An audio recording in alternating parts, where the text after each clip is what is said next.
So, getting started this autumn, let's look at some simple things that you can do as a teaching academic and researcher to simplify your life.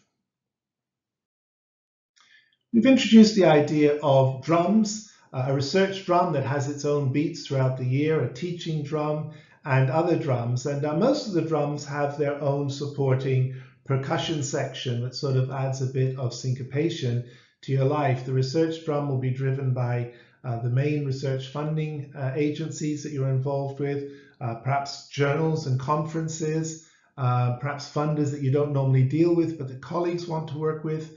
All of those things provide a rich backdrop of beats to which you have to dance. There'll be a teaching drum that's probably important in your life. And again, there'll be local sources of percussion, the way that your colleagues want to do things, the way your department decides to do things. If you're an external examiner, the way other universities will want to do things.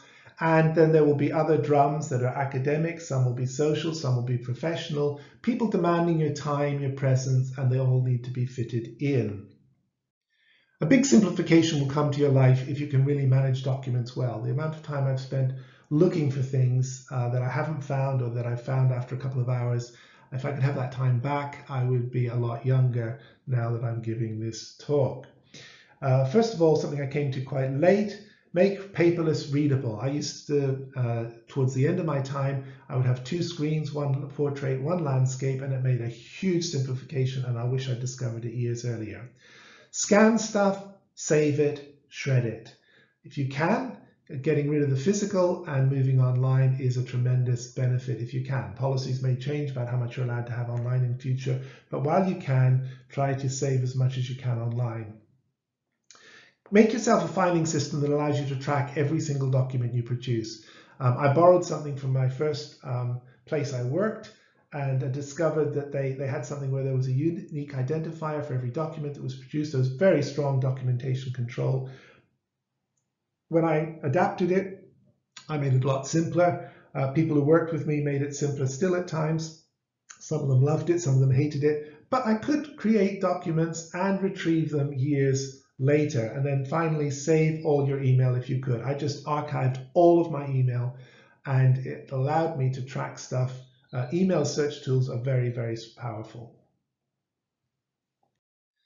Carrying on with the theme of documentation into teaching, I would suggest that you produce as many of your documents as you can early. Your module descriptions, the amendments to them, your study guides, the amendments to them, get your assessments written up and your marking schemes done. Now, occasionally you'll have done all of that and then somebody will issue a new template, and that's quite frustrating, but on the whole, I think you're better to be on top of stuff. Changing stuff around, changing templates is an easier job usually than doing the thinking.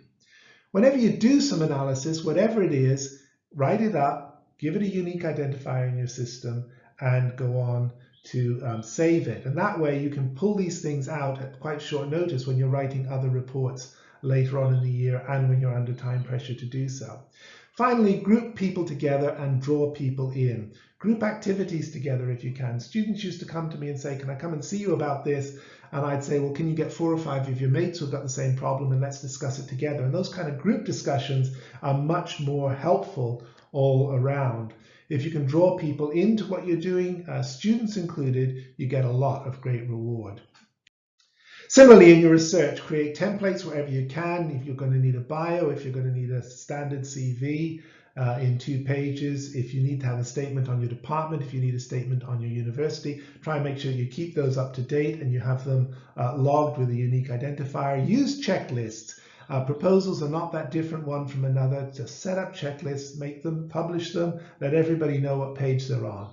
Something I came to very late was to try and find a decent reference management system. If you're publishing, if you're doing proposals, good reference management is essential. And a lot of great academics are still spending a lot of time on their reference management systems. There's some fabulous stuff out there now.